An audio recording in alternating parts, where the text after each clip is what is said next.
Very good evening. Welcome to the Carlisle Hotel.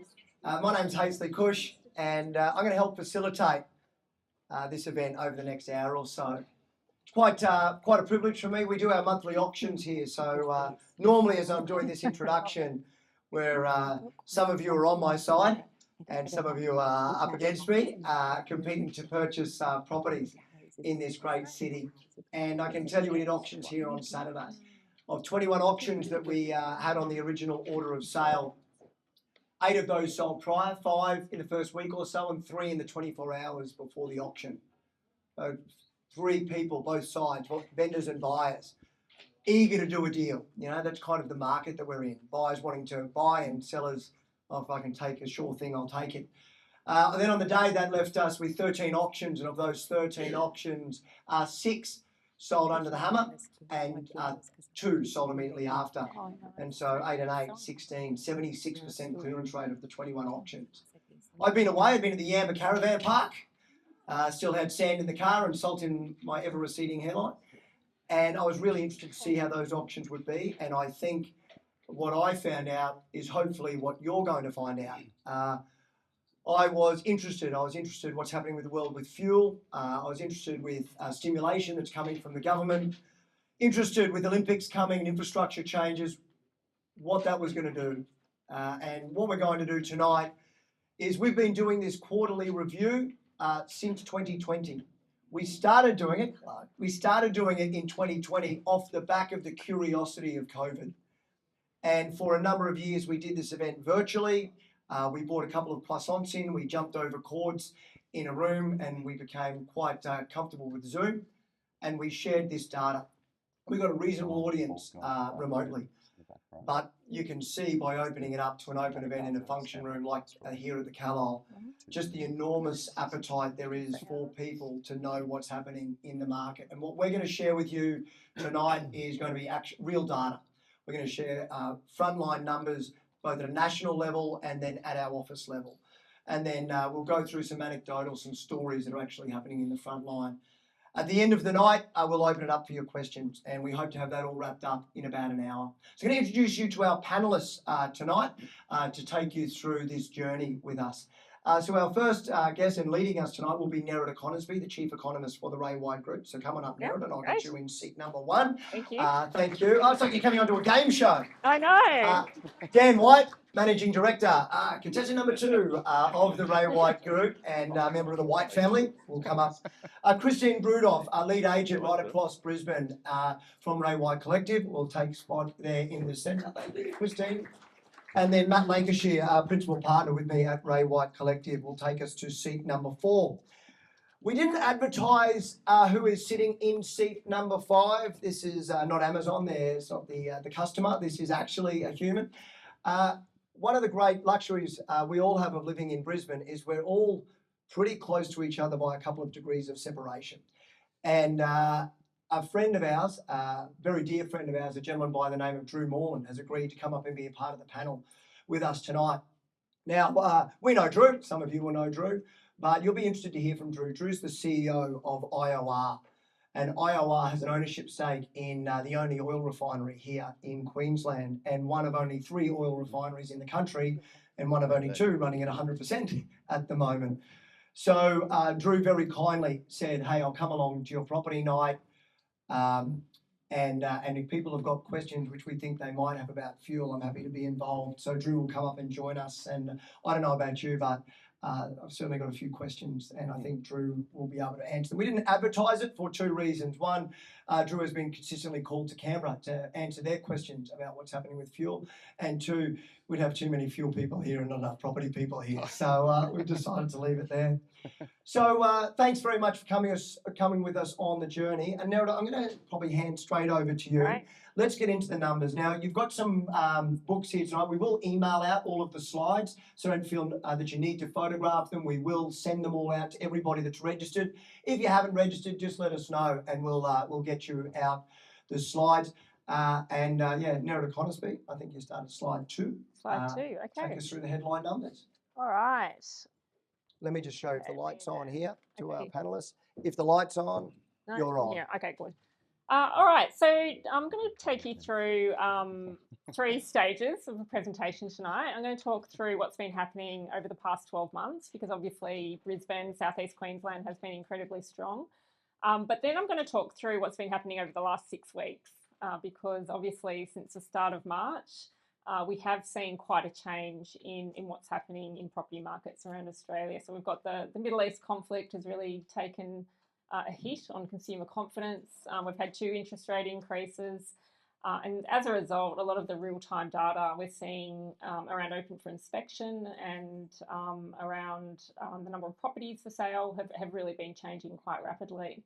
And then going to finish up with a bit on the outlook, because we may or may not see more interest rate rises, but here in Southeast Queensland we are continuing to see strong population growth and also very, very strong rises in construction costs. So starting off nationally, you can see there how quickly growth has been in Southeast Queensland over the past 12 months. Gold Coast in particular now has a median of 1.42 million, so that's doubled in 5 years. Brisbane sitting at 1.16 and Sunshine Coast at 1.29, so a very, very different situation compared to where we thought it would be 5 years ago.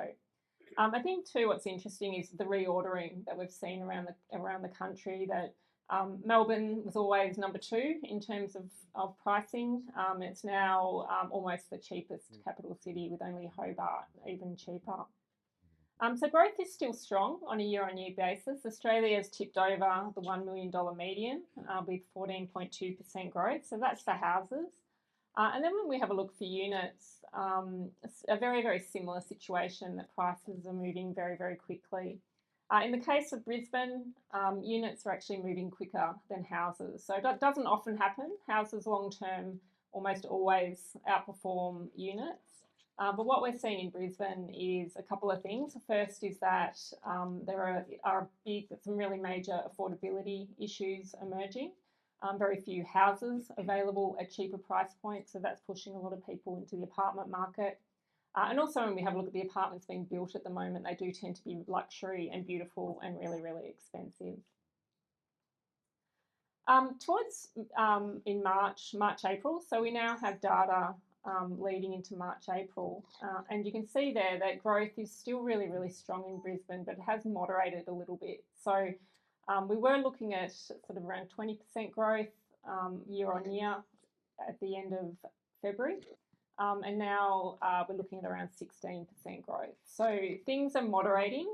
They're not falling, but we have seen a bit of a slowdown over the past 6 weeks. And probably important to jump in, 20% is extraordinary. Oh, yeah. Right? So it's like saying we were blisteringly hot and now we're only super duper hot.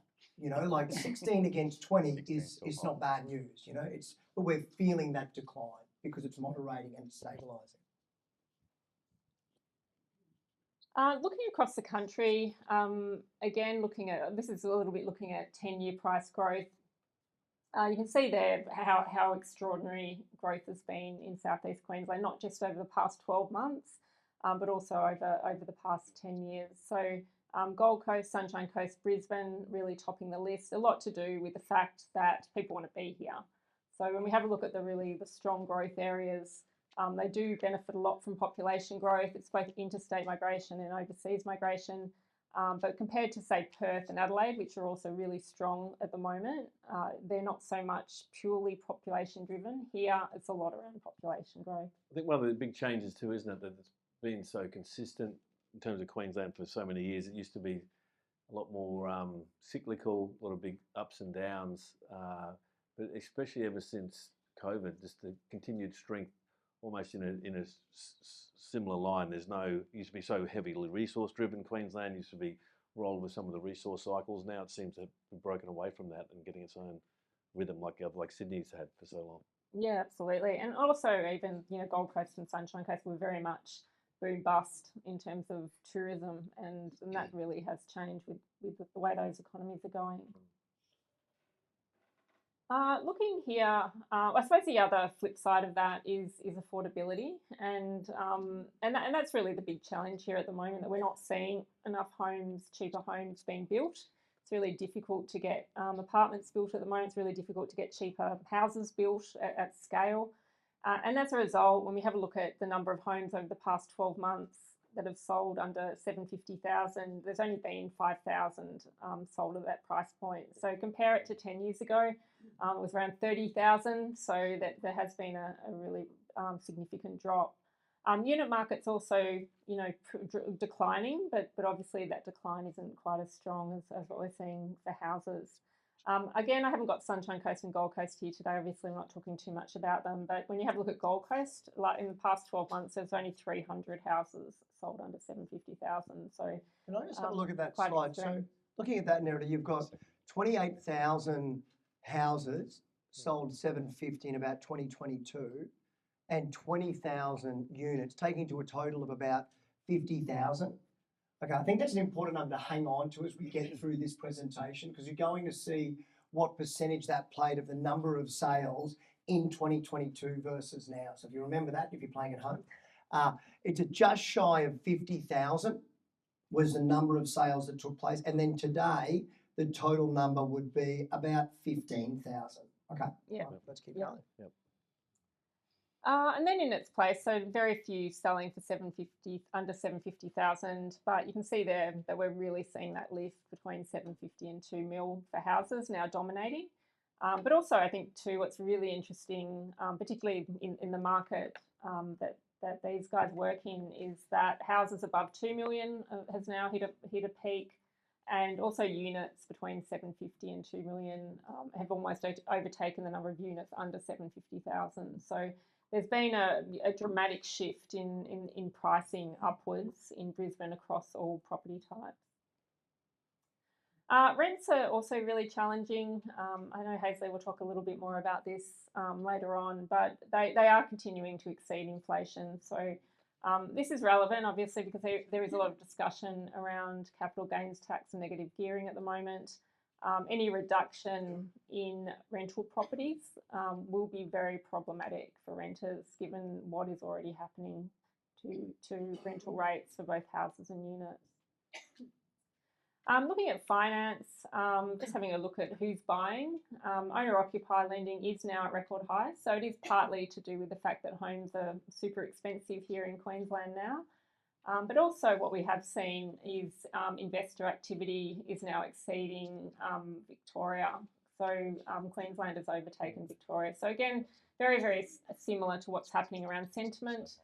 Victoria, very highly taxed and not a particularly attractive location at the moment.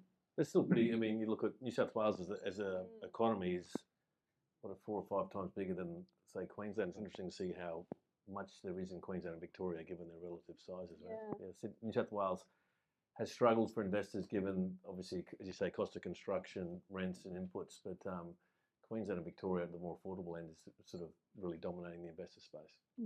Yeah, absolutely. And then first home buyers, so a really big focus by the federal government, understandably, to get more first home buyers into the market. The 5% deposit scheme was introduced at the end of last year, incredibly popular, allowing a lot of first home buyers to get into the market a lot quicker.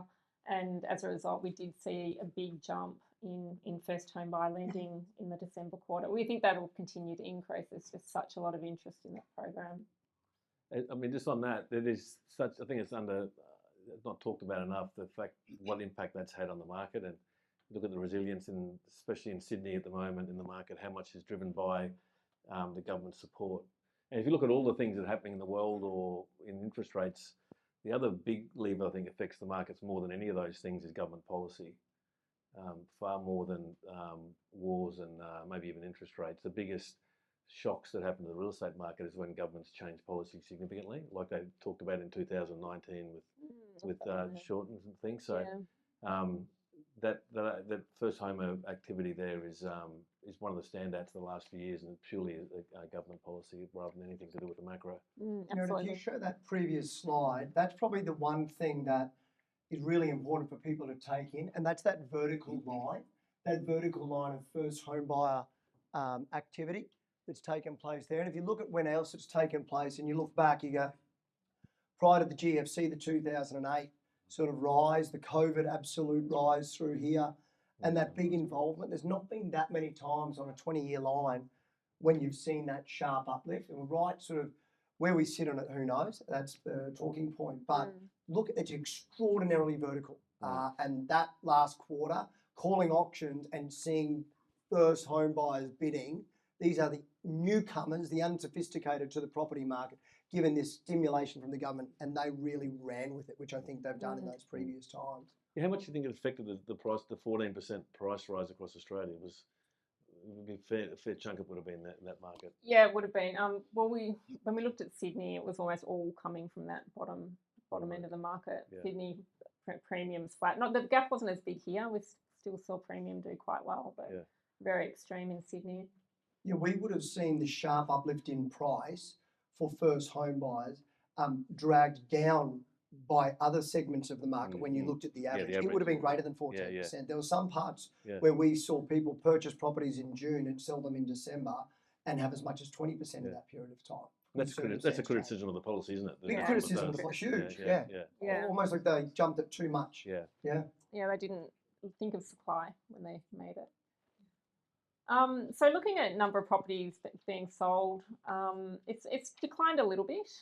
So this is just one indication that market is slowing down slightly. So overall in Brisbane, the number of properties has declined. It's fairly minor here. It's quite different in some other states.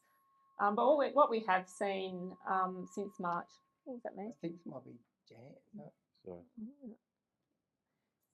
Since March, is we have seen a bit of a pickup in listing volume. So not surprisingly, when we start to see interest rate increases, we start to see that uncertainty. We do start to see people come to market as a result. This is a new data set for us. We're pretty excited about it. It comes from Nurture Cloud. That's our every time you go in and visit an open home with Ray White, you give them your details. And we track the number of people that are coming through open homes. So we track around 12,000 open homes every single week. And we are now using that to just give us some high frequency data on behaviour in the market from the demand side in particular. So what we have seen with open home data, it has pulled back quite a bit. So it's sitting at about 2.1. The market's pulled back the most is Perth, but what we're seeing in Perth is still much stronger, and also Brisbane is still much stronger than markets like Melbourne and Sydney. So it does show that the interest rate increases, the uncertainty, the consumer sentiment, all of those things are weighing on everyone, but they're weighing more so on Sydney and Melbourne than they are on Queensland at this point. Looking at Brisbane, you can see they're sitting at 3.2, so significantly above the Australian average. And then we're now starting to look also at where we're still seeing really, really strong demand. So a bit of a mix. I don't know, there's not really any themes there, I don't think, but Holland Park. The only theme is it really sits in the belly of the market. You know, it's not a big unit representation there. You know, Matt and I, Maruka boys, we sort of would look at around those suburbs and go, you know, they're sort of outer ring of the city, 4 south side, 6 north side. That's probably a fair representation of how Brisbane works, 60%, 40% there in the strong suburbs. But yeah, no real, no prestige market, no entry market, really that belly of the market. Yeah. Matty, any thoughts on that? Sorry, no, I totally agree. I don't know. I don't think there's any consistency there. Okay. Just depending. If you look at our open numbers that we've been, which we'll talk about after, are significantly higher than that. So if that's a barometer of Brisbane, we're looking at some of our properties getting 30s and 40s through at the moment in the inner ring. Yeah, I mean, we do have to restrict it to, I think we look at 10 open homes over the past 4 weeks for this to get these numbers. But yeah. Okay, so I guess the outlook, will it continue? So we have seen, as I've gone through, we have seen a material slowdown in the market since the start of the year, really driven off the back of those 2 interest rates that we've seen. Obviously, inflation is problematic. We're going to be talking about fuel later on. It's going to flow through to a lot of things. And as a result, at the moment, the market is pricing in around a 70% chance of another hike in May. So I think you do need to take into account that prediction can change very, very rapidly. And we've got inflation numbers coming out next week. So, so depending where they go, that will be a determinant as to how likely we'll see another rate hike. I don't think we let it off the hook that easy, right? You want a prediction? I like to get. You want a prediction? All right. So, what do you think? Well, okay, I'd say it's likely. I'd budget for one. For 25 basis points? Yeah, for 25. I won't be bigger than that. Okay. But the thing that's worrying, I haven't put it up, is unemployment remains stable. But when you take a deeper dive into unemployment, you can see that there's a big problem with youth unemployment at the moment. So youth unemployment is more than double. It's rising rapidly. It went up by about 2 percentage points over the last couple of weeks. And then we're really seeing some big problems again in Victoria. So Victorians' unemployment's really high. So there's there's not mixed data. There is very clear data that unemployment is starting to be a problem, and that will be the counteract to how quickly they increase rates.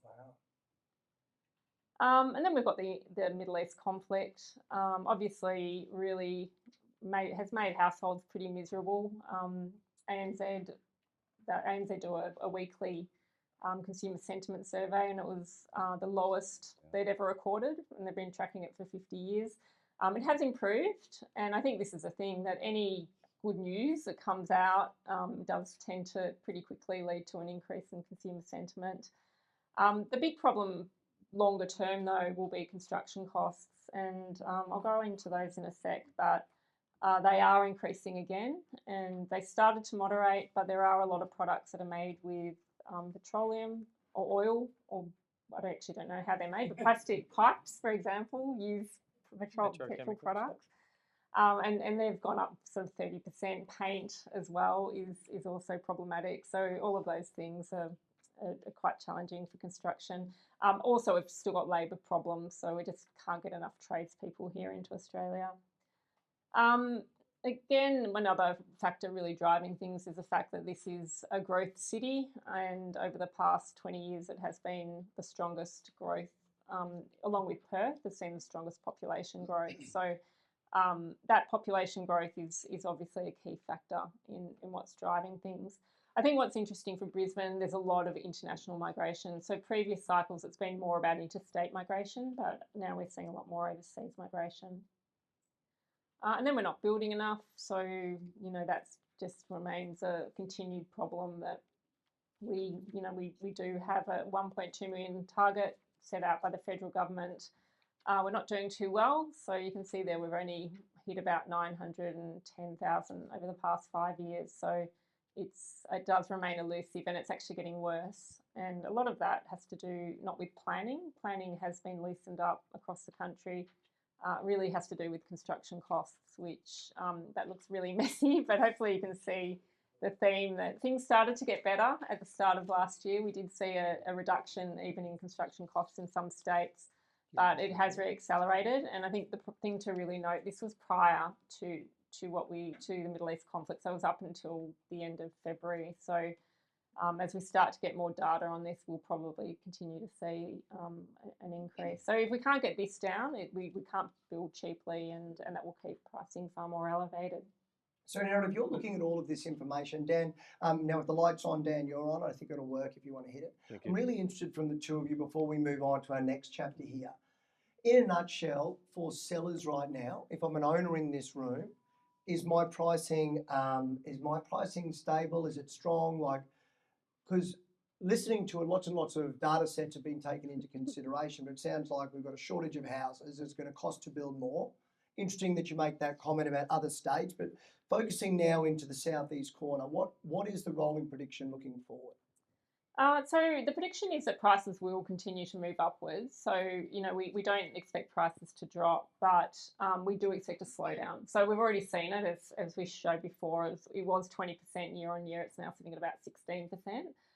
So I guess that's, if you are selling, I guess you need to take that into account, sort of moderate expectations of growth. But also... just a question on that. Would you call that a stabilisation of our market? Yeah, it is stable. I mean, 16% is still extreme, but it's but yeah, it is. But I mean, I don't think it's a bad outcome. I think you're better. A city does better when house prices aren't out of control in terms of growth. So, I mean, ideally, you know, we'd get under 10%, but I don't see that happening anytime soon. Everybody wants it to get under 10 when they've sold. Yes. Yeah. After, but they're about to sell, they like at 20%. Yeah. It's like, so it's one of those things, we all have our own. And look, the reality of the area we're most concerned for is that first home buyer market. It's really lifted up. So when we talked about a mistake with government policy, they jumped the first home buyer threshold from an entry price of 750, a ceiling of 750, and they jacked it straight up to $1 million. So what happened? The market just moved to $1 million. It was 550 before that, jacked straight to 750, moved to $1 million. So when we're critical of it, and we're not got that lens on it, we're an agent, we're trying to sell it. When we're looking at it as real estate monitors, we're like, oh, you could have probably stepped that out a little bit better. You just whacked the market and it went up. And the people that are going to have to bear the brunt of that are those first home buyers. And if the market can't continue to hold those prices, that's where they'll see a decline. But construction costs, still costing so much to build them, that may hold that market up. So probably fair. I just you ask about the national, probably from a national perspective, just going a bit broad. I mean, we since February obviously looking at the numbers really closely. How's this all going to play out? So for March as a group, we sold the same number of properties in March, about 7,100 we did last March, despite all these things happening. And looks like this April we had a bit of disruption with Easter.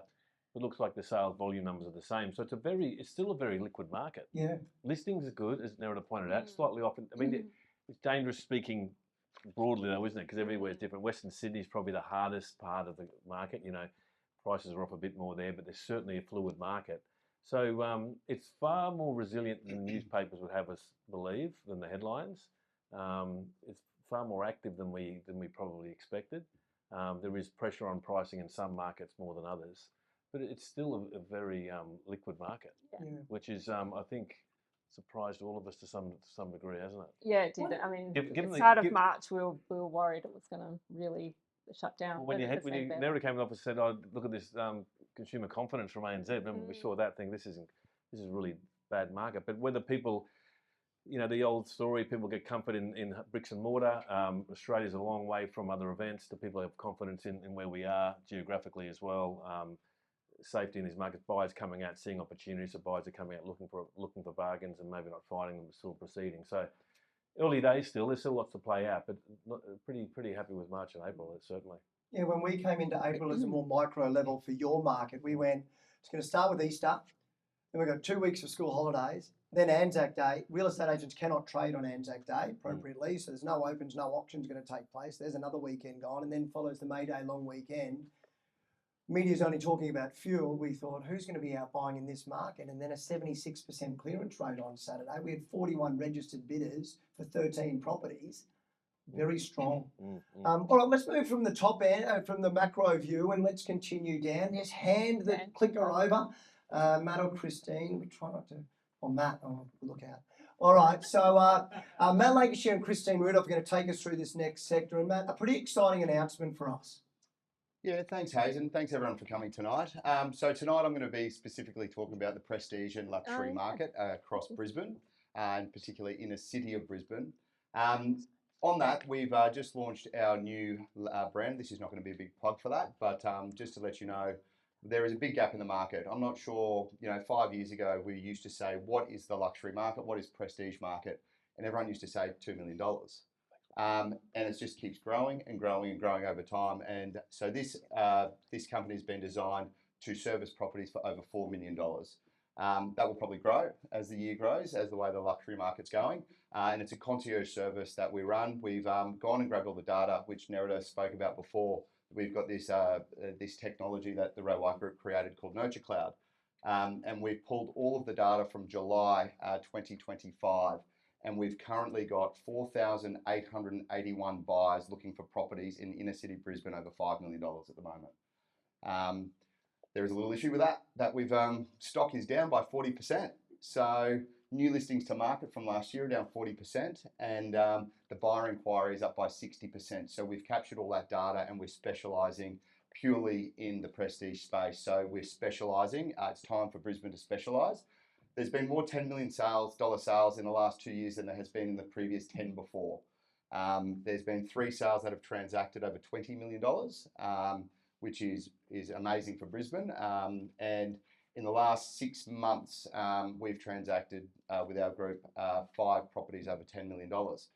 With that in mind, the $10 million properties that have sold, this is the fascinating part, is of the 5 sales, 5 of the 10 sales were purchased by people in their 30s, which is an absolutely incredible thing. Back in the day with prestige properties, it was generally older generation, generational money, and or people that are sort of, you know, upgrading, but now it is young money. People always ask me the question, where is the money coming from? I don't actually know. We'll take it, but I don't know. But it's fascinating, and there's a lot of people that are buying for lifestyle at the moment. So what we're finding is with some of the big sales that we've made, we sold a property on Elliston Road in New Farm at auction last year. In November, it broke the Brisbane auction record for a residential property, where we had 10 registered bidders on that home. It sold for $18.5 million under the hammer. 9 of the 10 registered bidders bid over $15 million. 3 of them bid over $17 million, and 2 of them bid over $18 million, where it went on the market and sold for $18.5 million. So there's a lot of depth to that market. I'm going to talk about what's currently happening in the Brisbane luxury market. Like I mentioned before, we're 40% down new stock to market. It's the tightest market I've seen in 20 years. These are just some of the sales that have happened just in the first quarter through the collective luxury. One of them is a beautiful home in Paddington, a Greyer property, which sold for $12,075,000. That was bought by a local buyer.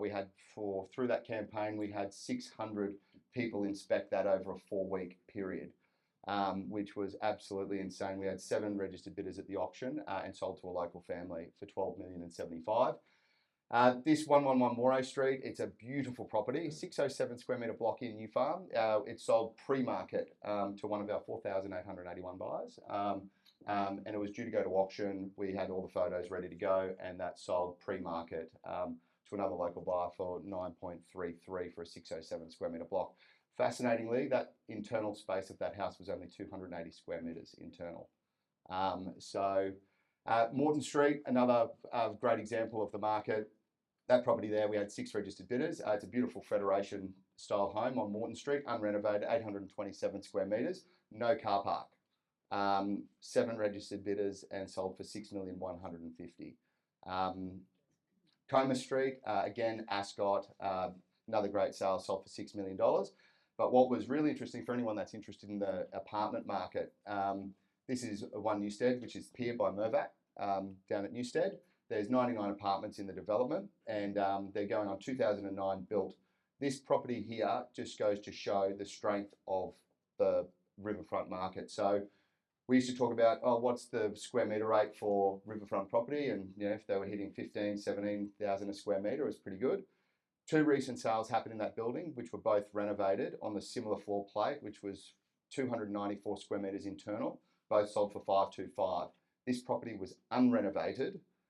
There was no stock in the market, and we sold it pre-market. We had 9 buyers go through the front door. We had 3 offers on it, and sold for $5.8 million, which represented 30,250 a square metre unrenovated in a 20-year-old building. There has been reported sales, and this sounds a bit scary, of riverfront homes and apartments that are selling in excess of 40,000 a square metre at the moment. So it's quite cheap compared to Sydney. We're in Double Bay. They sold for 100,000 a square metre, so there's still value in Brisbane. But yeah, it's the luxury market across Brisbane right now is the strongest I've seen. Our open numbers across our luxury properties, which we consider over $4 million, have averaged around 20 buyers per inspection, which is phenomenal. So again, the spread of the money that's coming I'm fascinated with the young money that's there. So a lot of the properties, and 10 million plus properties, have been selling to people in their 30s, which is absolutely incredible. We've got 2 really good, if you want to get into the luxury apartment market, this is my little plug. We've got 2 great ones, one in One Macquarie. There's only 34 apartments in the building. There's only 1 available in there. It's about 308 square metres on the riverfront, northeast aspect in Tenerife. And then 299 Bowen Terrace, which is York by Greyer. It's another phenomenal 300 square metre apartment, and they're both going to auction in the coming weeks. One thing I just wanted to touch on just quickly is going back to the construction prices. Construction is expensive, but it's fascinating if you drive around the streets of New Farm, Ascot, Hamilton, anywhere in the inner ring, and you see cranes and construction happening everywhere. Construction costs are up anywhere between 10 and 13,000 a metre. We're seeing at the moment for architectural homes, that is. And my brother-in-law, who is building, I'm one of those guys that is building at the moment, stupidly. And my brother-in-law has Black Developments and does a lot of architectural homes. He has got 3 residential homes currently under construction with build contracts over $20 million each house. Build contracts. So, so it sort of doesn't make sense. It is one of the things that we're really seeing, and since Matt's relaunched this division, Collective Luxury, we've really got a deep lens on it. Matt's always been in that space and always been a pioneer in that luxury market. But since launching this division as a part of the Ray White Collective, we really tried to get the data set, and it is interesting that information about build costs going up has not seen to, we thought that would turn people to go and buy new, and a lot of people it has, or not go and buy already renovated or existing. That was certainly the case with the $18.5 million sale, but it hasn't curbed the enthusiasm for a lot of people to bite down and go and do those renovations. Well, I think the prices have caught up with the construction as well, where they weren't, they had never caught up. So people were building these houses out of, they just wanted it, or maybe out of necessity. But the prices have now surpassed the acquisition cost and the build cost as well. So because there's no stock, and where are they going to live? Neri, you got a comment? Did I see? Yeah, I think it's harder to overcapitalise now, and I think that comes back to how fast prices have moved here. Yeah, probably 10 years ago it was easier to do that. And on a development level for the apartment space, that's what developers are seeing. They haven't wanted to build because of using that residential language of overcapitalising, building stuff they couldn't sell. But with that rise, that sharp rise of pricing, there is now a lot of confidence back, and seeing that with the DAs that are currently in the construction that's starting and the pre-sales that's coming into the market, it's because they've got confidence. Christine, we're going to go to you, and you're going to talk to us about the future vision for Brisbane. Thanks, Hazley. Well, this does carry on from what you're just saying about the future development in Brisbane. I've just been interstate early this week, and the minute you say that you're from Brisbane, I can absolutely assure you we are. This is why we don't give him nice things. Sorry, Christine. I knew it was a mistake when he grabbed it. I'm going to give this to you, where I have all of my confidence. She wants me to do it. Oh, okay, you're on. All right. Good luck. So we are definitely the envy of the rest of Australia. Recently, we've been voted the safest city in the world to bring up a family globally. And leading on from what Nerida has just said about the overseas migration coming to Brisbane, we're already seeing that happen in our open homes. A couple of weeks ago, I had a beautiful family that came through one of my open homes. They had come straight off a flight from Bahrain. They were so happy to actually be in Australia, and they felt extremely fortunate that their global company had been able to relocate them to Brisbane. So one of the reasons we're seeing such a strong migration to Brisbane at the moment is because of all the development that we're happening. We have a real skilled shortage of labour that was just said before by Nerida. And so a lot of that labour and skilled trades are actually coming in from overseas. And one of the clients that I was speaking with the other day had the opportunity to go to either the US or come to Brisbane. And again, Brisbane, hands down, was where they wanted to be because of the safety of the city. So currently we're seeing 600 people a week moving to Brisbane, and that's leading to a shortage of 45,000 homes a year. And many people mistakenly believe that it's actually the Olympics that's driving all of the infrastructure in Brisbane. But the reality is that the Olympics are only making up 30% of the infrastructure for Brisbane.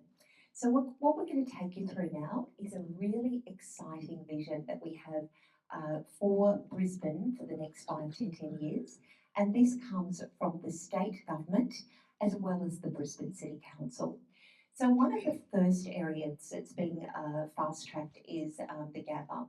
So one of the ways that we're going to be able to accommodate more people in the next 10 to 15 years is that some of the key sites in these inner city areas are now being elevated to 40 stories. So what we're going to see happening in Brisbane is very much Brisbane becoming a vertical city. And when you have a look at some of the leading cities in the world like New York, Singapore, Hong Kong, this is how those cities have addressed the accommodation crisis, and that's what's happening in Brisbane. So we're going to see in the Gabba post-Olympics that this will become very much a CBD scale density, and it will become a commercial and employment hub. And that's what we're going to be seeing around the city to actually take the pressure off our roads. We're going to be seeing a lot of these key sites that we're going to be talking about this morning connected seamlessly with the Cross River Rail and people being able to walk to work. The next precinct that's really exciting with the development is actually the North Shore Hamilton development. Now currently we have 2 kilometres of prime river frontage there at North Shore Hamilton that has been industrial land. And what we've seen in the last month is that the state government has released 5 parcels of land of these beautiful sites to private enterprise to build.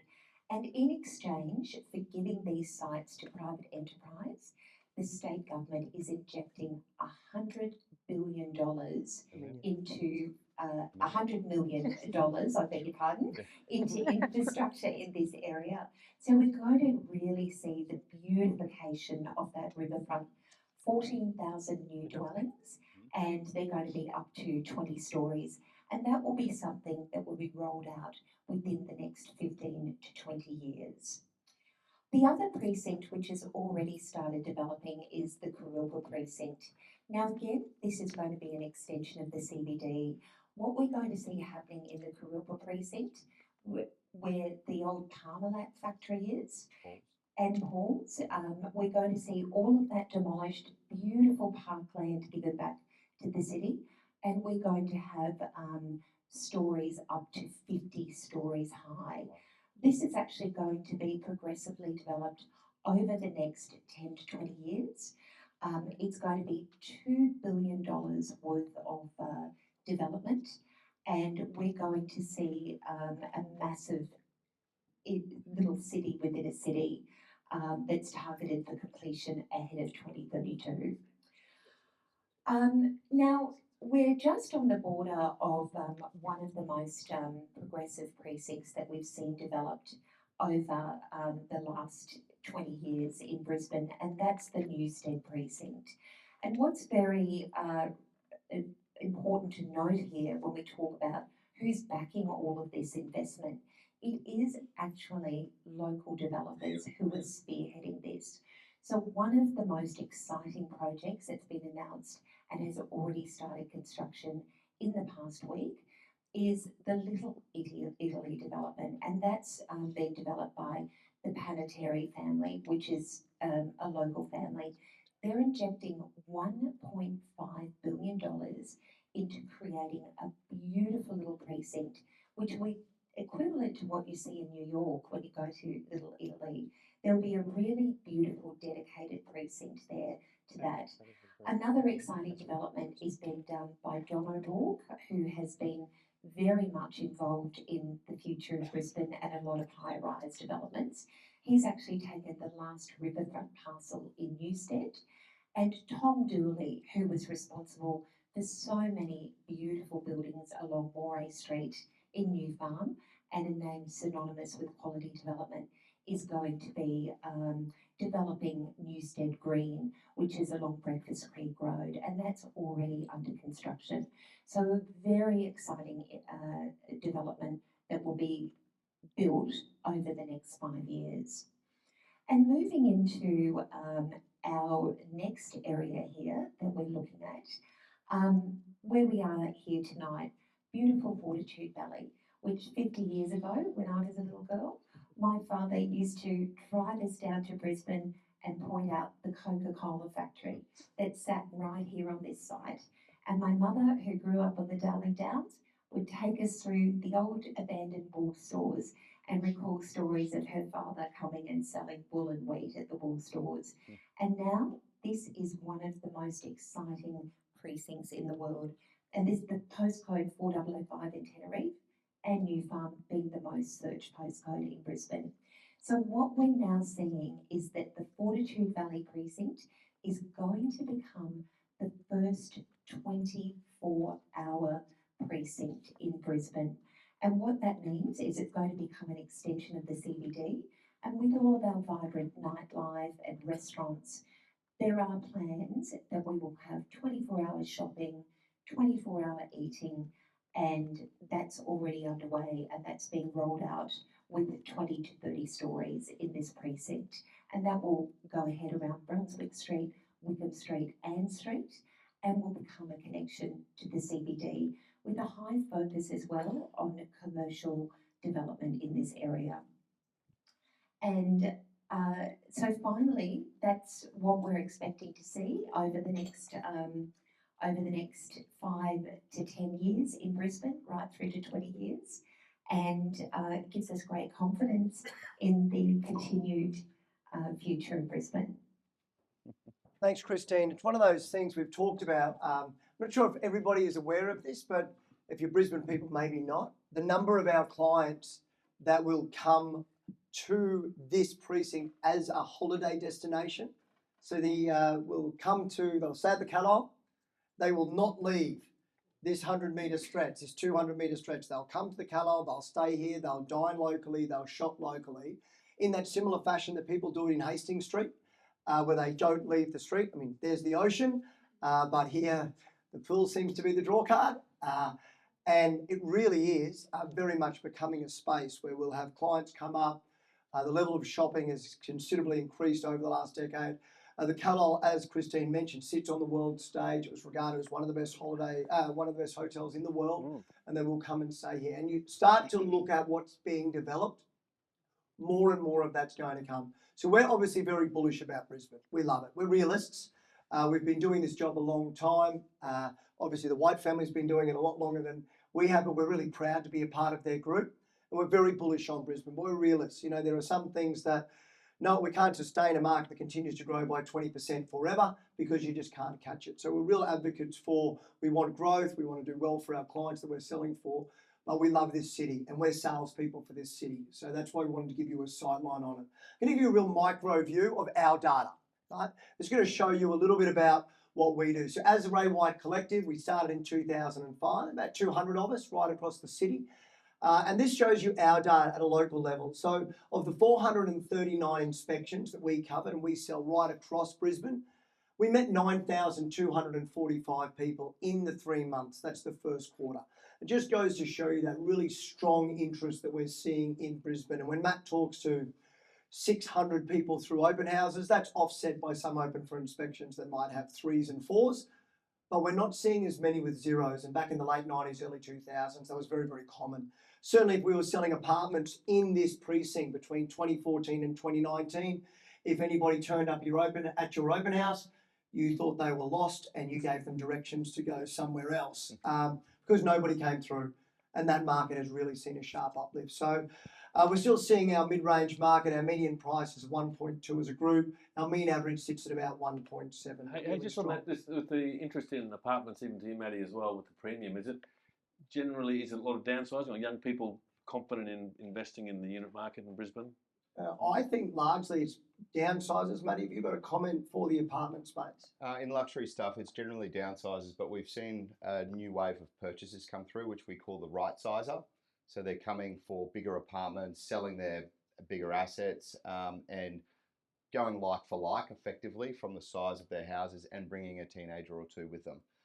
They're doing that to be able to travel more and to be able to have lifestyle properties, Sunshine Coast, Gold Coast, and lock and load and be able to do that on weekends. So in the last 3 months, to give you a look at the sales, we still sold one property, went as low as 340,000 up to 12 million. And the vast majority is sitting now in that $1 million band. And we did see a huge spike because of that first home buyer stimulation. This was interesting to me. I'll be quick because it might not be interesting to you. But this shows the 3-year trend line of number of open for inspections, number of open for inspection attendees, and then the average per open. And this last slide here, the last one on your right that just has the 3 lines, it shows that the average number of attendees, and Dan spoke to this, on a year-on-year, so the first quarter this year versus the first quarter last year, it's up, right? The number, it's down on a 3-year trend line, but it's up on a 2-year. But if you compare that over here to the number of people that came through, we had more people through this year than that time 2 years ago. So again, really, really strong market is what we're seeing if you look at it. This is just some property management data. I was talking to Kelsey, who's here tonight from our property management division. We manage about 1,200 properties in the inner city of Brisbane. We've only got 12 of those available at the moment. So when you want to hear frontline data of that shortage of vacancy, we manage 1,200 properties. Only 12 of them are available at the moment. We have more, but that's new business that's come in. But of the existing rentals, only 12 available. So really, really tight. And what we're seeing, and you can have a look here, the number of applications, 3,386. You should have questions about this because it's higher than the number of actual attendees that have gone through the properties. And that's because people so desperate to get a property are just putting in applications trying to secure a place. And so multiple applications are coming in. We launched Ray White Collective Luxury, Matt mentioned, but we've launched 2 other divisions in the last 12 months. And represented here tonight is our collective commercial team that have been working with us for just coming up to 18 months. And this is their frontline data, and they're a really wonderful group. Neil and Isaac are really pioneering that and running that division, directors with us there. But you can see that in that 12-month period, for just shy of 300 properties, nearly 4,000 inquiries, and really, really strong interest. Our key market, while we do inner city leasing and sales, really big in that industrial space. So this really largely reflects industrial data. And what we didn't realise when we started this is the amount of high net worth individuals that are dealing with Matt in the prestige market that also own industrial property. And there really seems to be a hand-in-glove relationship between high net wealth property owners and industrial owners. So let's all go and buy some industrial because those people know what they're doing, right? That's what I've learnt in 18 months. So yeah, really interesting to see that they're really leaning into that yield play that the industrial market brings, a stronger yield than standard commercial. Gail Miller is with us here tonight, and Gail this year working with us to launch Ray White Collective Projects, and it's a projects team. It's been with us only over the last 6 or so months, but it has absolutely jumped onto the project scene. Gail is obviously a well-known personality in the project space, very well known in Queensland, but known nationally for her work both in property and in sport. And what we have experienced in that project space, this is probably the most exciting part of the market. If you look at Brisbane doesn't have enough properties, you look at a council that is now very open to changing policy to allow for more development. We could have been more excited to be launching and working with someone like Gail in that project space. We believe Brisbane will be decorated with cranes over the next 5 years, and developers are very excited to see that prices have climbed to a saleable level where profit's in the market, which allows them to be able to build and helps fix that problem that we've got for supply versus demand. That's a lot of information to jam in 40 minutes. We've got time for questions. You may have questions about that information. I might just leave that one there because it gives a little bit more light, or is that one better for your eyes? What do you think? This one? Okay, we'll do that one. Drew Morland is here with us tonight, and we said to Drew, look, you don't need to prepare anything. Questions will probably come in thick and fast. He's the CEO of IOR. He's a great friend of ours and has had a lot of work to do over the last 4 weeks in relation specifically to this. Not to say he didn't do much before that. Drew, do you want to start by saying anything, or do you just want to see how the questions flow? Well, look, I'll probably open up because for the first time in a long time, we're actually quite popular, which is bloody fabulous. But look, the reality is it's a real estate evening, so if you don't mind just humouring me, please. Can I just have a show of hands? We'll pretend it's an option. Who's got an electric vehicle? Fantastic. You absolutely think you're on a winner at the moment, which I completely appreciate. For anyone else that's got combustion engine vehicle, traditional vehicle, just help me here. Very enthusiastic group. Yes, we're feeling a little pain at the moment. But I just want to know. I just want to make sure the electric drivers feel like they're outnumbered. That does make me feel better about what I do for a living. But equally, does anyone not have a vehicle? Who's walking? You've made smart choices about where you live. I live in Queens. You absolutely nailed look at you go. So you keep doing what you're doing. But for us, look, how did I earn the right to get up here? I've begged Matty for a long period of time to invite me to something like this. He refuses to, but I really appreciate Hayes and the Ray White family having us. But look, we control 10% of Australia's diesel storage. We sell about 4% of Australia's diesel.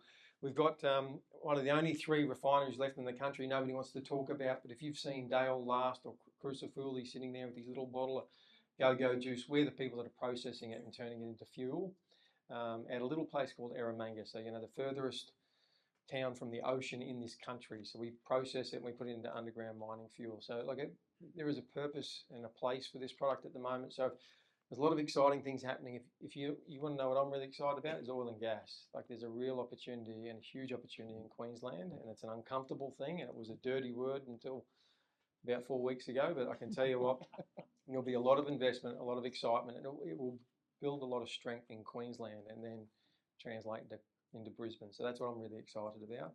But if you've got questions, the most common question I get asked at the moment is, have we got security of supply?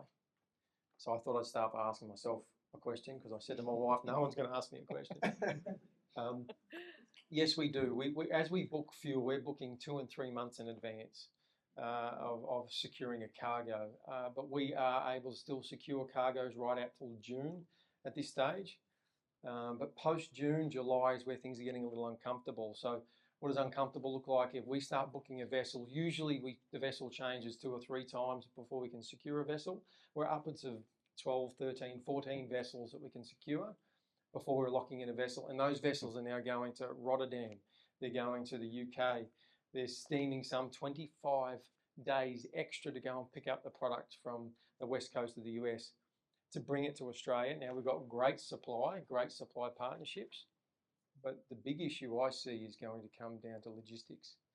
If you start having ships steaming an extra 3 weeks one way to pick up product and bring it to Australia, and we're a long way away, then there's going to be a break in that supply chain at some stage.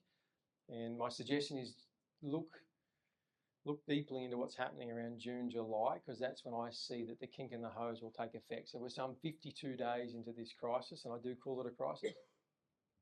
But we've got great supply today, but I can absolutely assure you there is going to be a break in supply coming. And what does that mean, Drewy? It just means that if the 87, 81 ships that normally turn up, it's a high probability that, you know, we could be looking at 40, 50 ships that turn up, because you talk about the Strait of Hormuz. The reality is 20% of Australia, 20% of the world's oil goes through that strait, but over 80% of Asia's refined product starts in that strait. And so we get like 100% of my supply, so 100% of the supply that we distribute. You know, 87% of our supply goes into regional Australia. All is effectively coming from the Strait of Hormuz. So, you know, that's why we're bringing cargoes from England. That's why we're bringing cargoes from the west coast of Australia, or west coast of the US. So there will be disruption, but the good news is the government's leaned in really hard, and we're one of 5 companies in the country that they've helped support us to buy cargoes by taking the price risk away from purchasing those cargoes, which means that the government's actually going to allow us to buy cargoes with our contracted price, split the difference on the price dislocation that we've got at the moment, to bring physical product into the country so we can keep industry moving. Right. Do you have a question, sir? Why don't we concentrate more in Southeast Asia like Brunei, Singapore and Malaysia instead of coming from the US? It's a lot closer. They won't sell it to us at the moment. I thought Alba did a deal. What Albo did was a fantastic deal. It's amazing. He actually secured 1 day's worth of a week's worth of stock, basically. Like we're burning 90 million litres a day in this country of diesel, and he secured 100 million litres. I think that's absolutely fantastic. But the challenge is unfortunately at the moment, is what we're going to see is you're going to see Asian countries put restrictions on exports. So they want to restrict and keep product in their own countries to keep industry moving, which is completely understandable. So you're seeing refiners through Asia call force majeure on their contracts and just simply not filling them.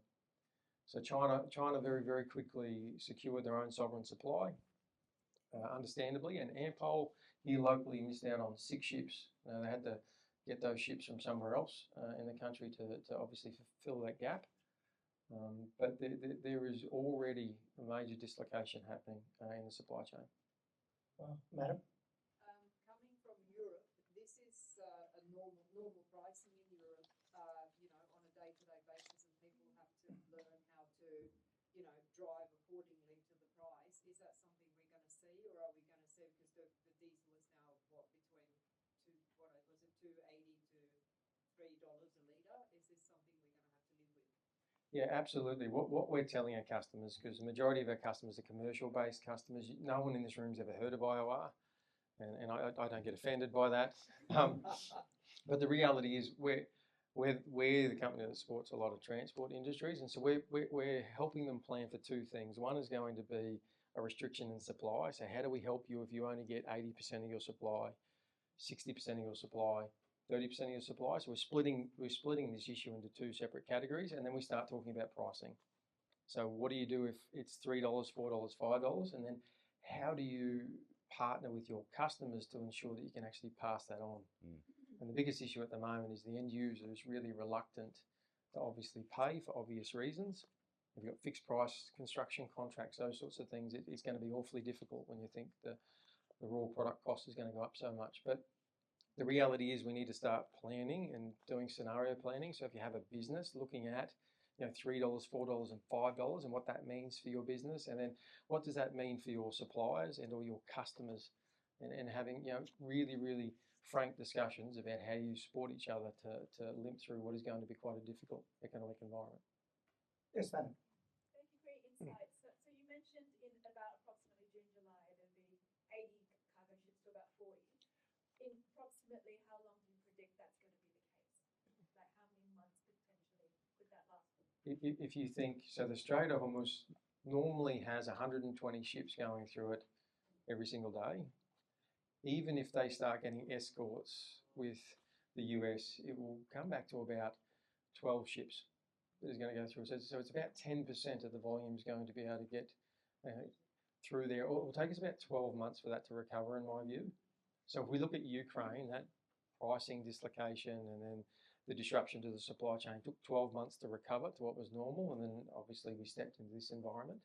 So I would say for every day, we're looking at 52 days since this started.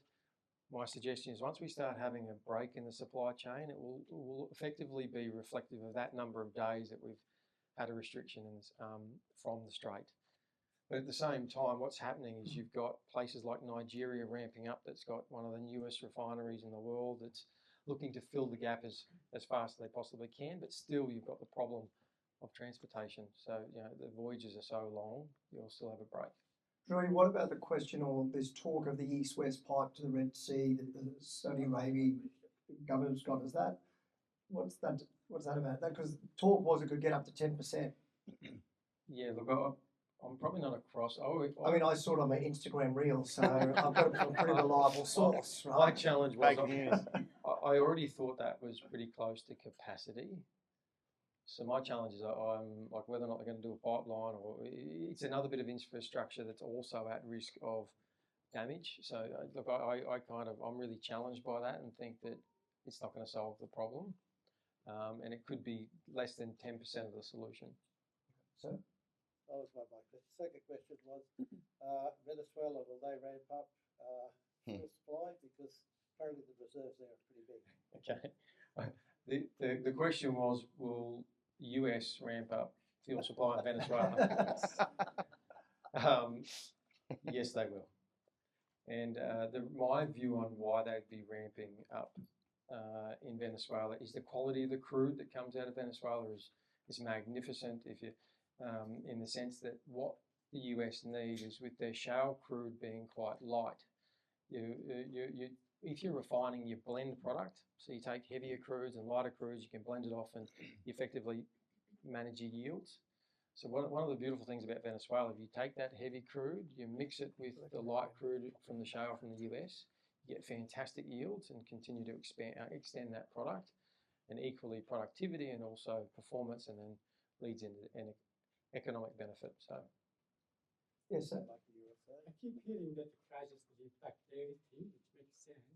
How do you see the link between real estate in Australia and the crisis? The link between real estate? The market in Australia. Very, very. I turned up to a real estate evening without being educated in real estate.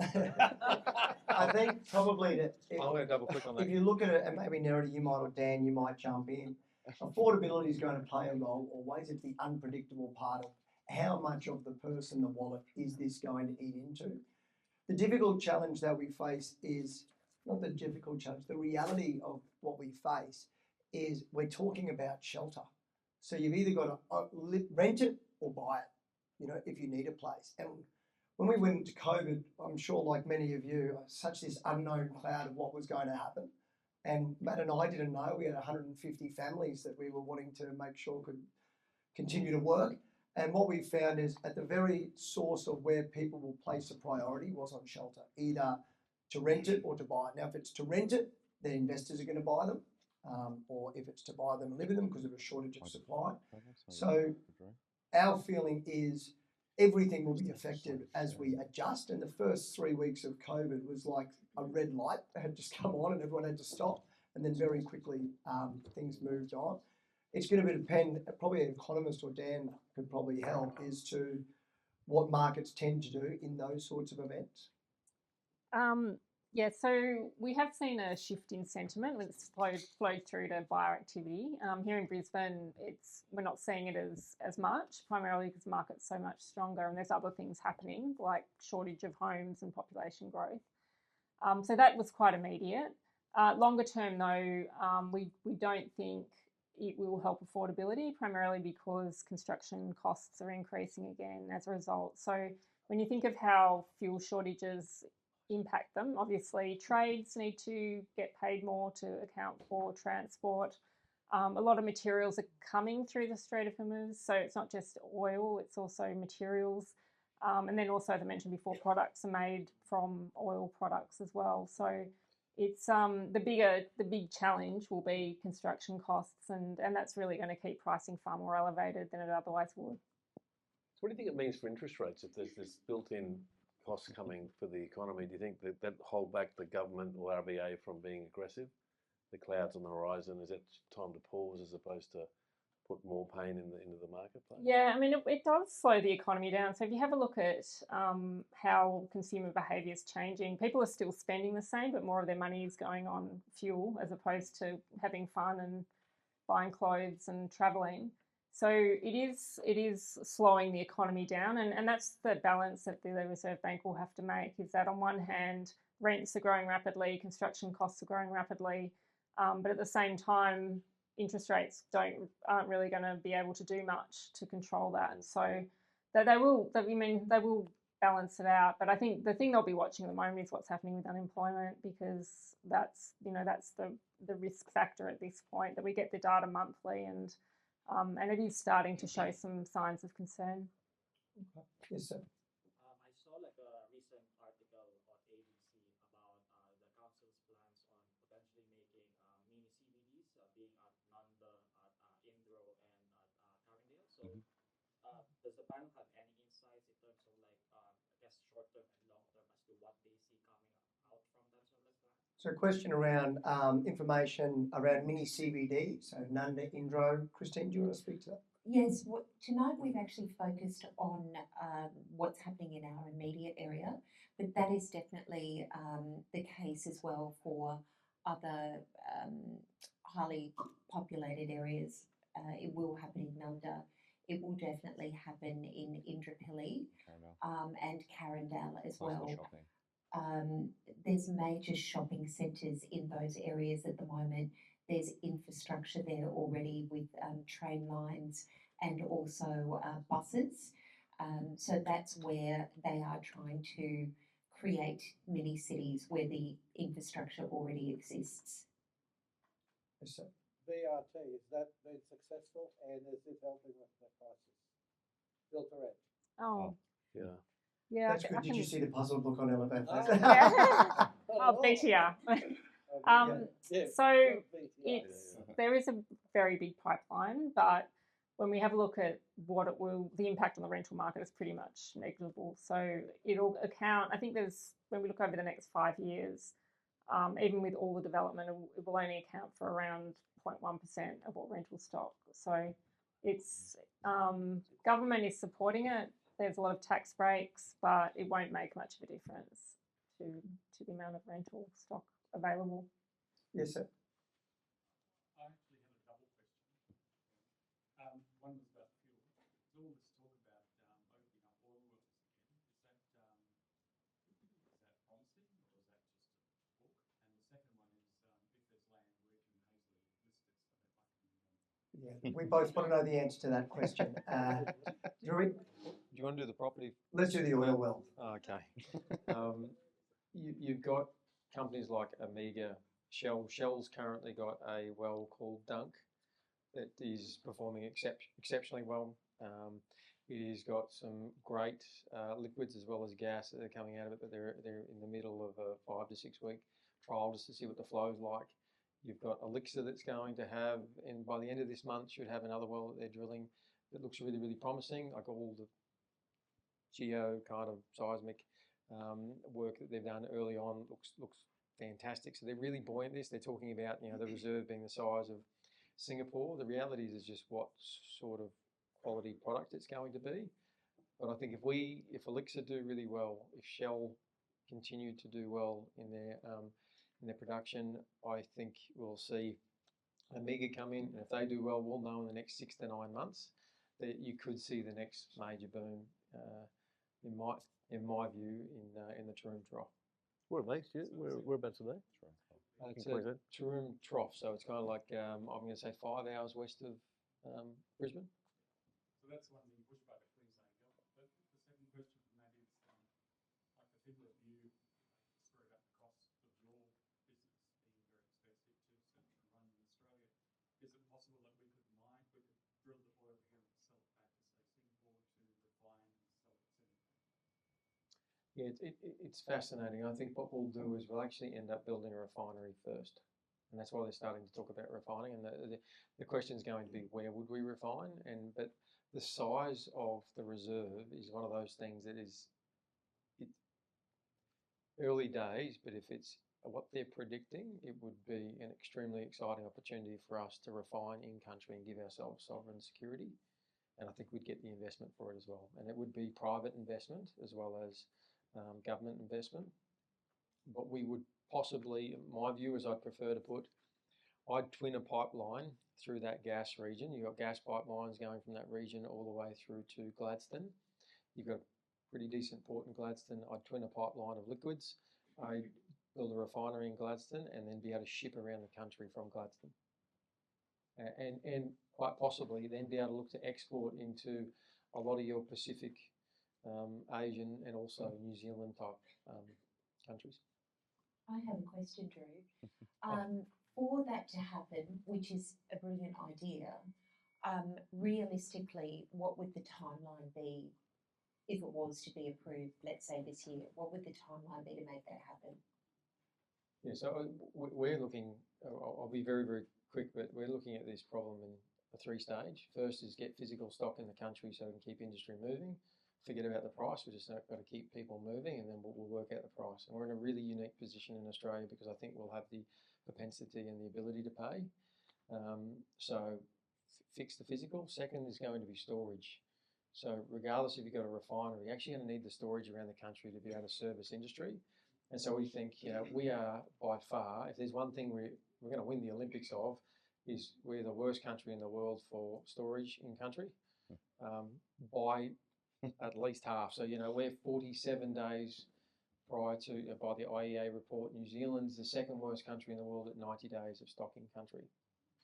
So, you know, So we're in a really bad spot. So our view is build storage because you're going to need it anyway. And then secondly, if you've got the right feedstock, let's build a refinery. Now that will take anywhere between 7 and 10 years, depending on the support of government to unlock that opportunity.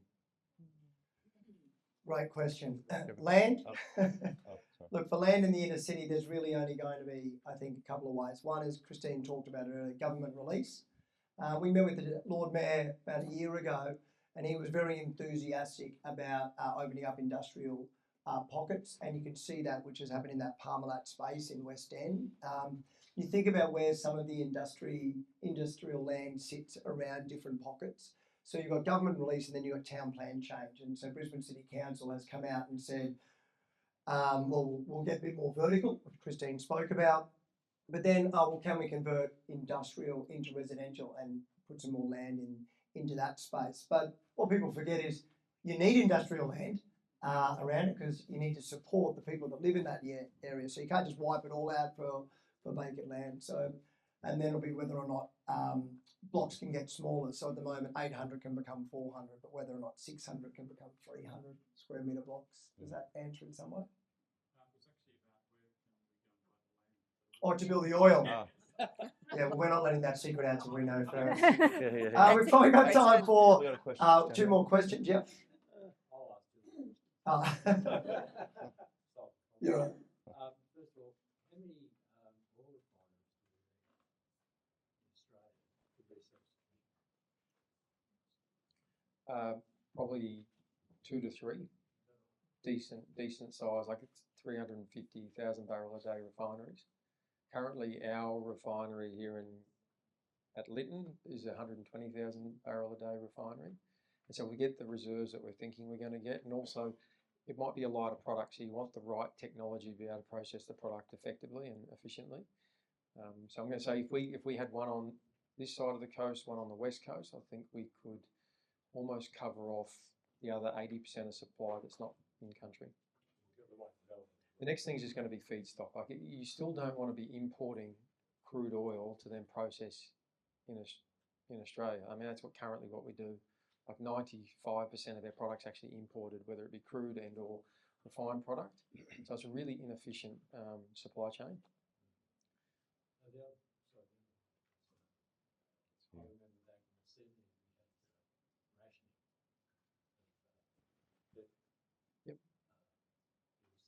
You were saying in Germany will be cut back around the field. Just repeat the question. So will we go back to rationing? Yeah, so the question is, will we go back to in the 70s we had rationing, and absolutely a lot of people, if you're around then, it was actually quite a difficult time. It was a reality.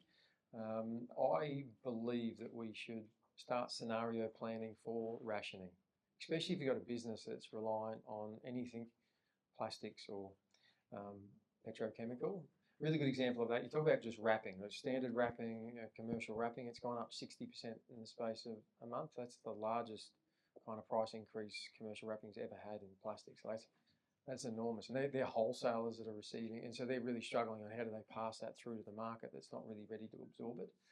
So I think that, you know, pumping up your tyres, taking your roof racks off is, we're laughing at it. We're absolutely laughing at it now. But the reality is, I think we'll joke about the funny things that we'll do. We'll look back on this period and be one of those defining kind of things like COVID, where it was that significant. We'll look back at the silly things that we did, and our kids and grandkids will laugh at us. But I believe that we need to plan for rationing because it is a possibility. Yes, sir. Food security, you think that's a problem? Because if the farmers can't get their diesel, they can't produce the product. Yeah, absolutely. What I'm really excited about is states are actually taking action to look towards fuel security. So you're seeing South Australia, West Australia, Tassie start buying their own stock and storing in terminals to effectively. The 2 reasons I see that they're doing it, or the reasons that they're telling us is number one is fuel security. So how do you keep critical agriculture moving at a time that, you know, they need to plant, because it's heavy uplift in volume required to plant or seed, but then they don't use a lot while it's growing. So, but the next thing's going to be fertiliser. How do we get the right amount of fertiliser at the right price? And if we don't have enough moisture in the ground, people are going, well, the cost of fertiliser up, I don't have a lot of moisture, diesel's up, should I be planting? And so that's a terrible decision for people to make. So how do we ensure that we encourage agriculture to plant? And I think states are going to lean in and give them stock. But it's also the remote communities. So you might have Aboriginal communities out there that are 100% reliant on diesel. So how do you ensure that you keep those communities lit and wet is another major concern for states. All right. Yes, go on. I thought someone that hasn't asked, you've got the final question. Final. This one's probably more of a real estate question. Thank God. Yes. We got Dan White here too. God. He's the most interesting. Yeah. I guess listening to all that, and so there's kind of double-edged swords happening here, right? So you have the refineries that you're looking, and so infrastructure will be going in and around our states, so that's going to bring in some employment opportunities and spread out some of those regions. Then you're going to have areas where they're not going to be able to pick up industries such as agriculture, and you might see decimation of communities at the same time. In terms of, let's just focus on Queensland at the moment and just narrow it down, real estate opportunities, what do people tend to think what that might look like in other parts of this state? So in terms of where would investment be strong, where would it be weak, where would you be buying in the state? Yeah, based on that. While you all start to think about your opportunities, I mean, one of the things we saw in 2000 and probably through 2008, Dan, probably through to 2012, Nerida, we saw the Queensland resources market just continue to just flourish. Moranbah became the hottest real estate market in the country. It then completely changed when that moved. And so it really is hotspot investing. You know, we saw rents in some of those markets at $1,200 to $1,800 a week, property prices hitting $1 million and then dropping down to $200,000 to $300,000 again. Vacancy at 0%, moving up to 80%. So it's hotspot investing. That should buy you a couple of moments, Dan, to get your crystal ball ready. I think also you probably put in that boat regional in COVID had a big boom, and then they suffered the hangover from that. So I think we see trends going out of the major cities based on the flavour of the time, or maybe a spike in a particular part of the economy. But the big trend globally, and especially in Australia, is a continued dominance of the major cities. Inner city, it hasn't changed. You think of affordability and remote working, we would have had less pressure on house prices, we'd have had more decentralisation, more people moving to regions. It's actually been the opposite. And it's not just an Australian thing, you look at any cities around the world. So I think the big trend is pretty boring. It's just the major population densities are continuing to get the biggest price growth and the best investment. It's not rocket science, but that's generally been the story of the last 20 years anyway. You agree with that? No, I agree. It's I mean, when we have a look at the suburbs and cities that have done the best over the past 20 years, it's water. People like being near a beach or a river. They like walkable areas, so that's another one. And the other one is a really good retail precinct. And so that's consistent everywhere across the country. Actually, it's global too, actually, that people love water. Look, I think when you reflect on tonight, if you just remember it started as a property night, that'd probably be our first request. We're pretty proud. We need 2 nights. We do need 2. Matt said, why don't we get Drew out? And I thought, let's see how he goes. He's got a bit of personality. And Drew, I can say, completely stole the show. So before I say a final wrap up, thanks very much. Drew Norland. Very good. We, as I said at the beginning, we started this group back in 2005 with 4 of us, and there's about 200 of us today, 200 individual families that we support as agents and property managers and administrators. We talked about what our main goal was tonight. It's not really to sell you anything. It's not to necessarily get you to list with us, although we won't be upset if you do. The main thing was to let you know that we take this city very seriously. We know that our job is to sell this city. We live in this city with you. When there's been floods, we get out there and clean it up. And that's our first job because it's our shop and we want to make sure it looks good. So part of tonight was to tell you so that you're informed and you can make really accurate decisions on that. And then we just felt the opportunity to have Drew to talk to you about something that was of great interest that is impacting all of us. There's another showcase to the genuine nature of not necessarily here for just transactions. We're here to build genuine relationships with you, and we really do work to stay informed in what's happening in the city. So, Christine, thanks very much for your presentation to Matt about what you talked about our local market, and to Nerida and Dan, who are both flown up from Sydney to be with us tonight. A big thanks to our 4 panellists. Thank you very much. Thank you.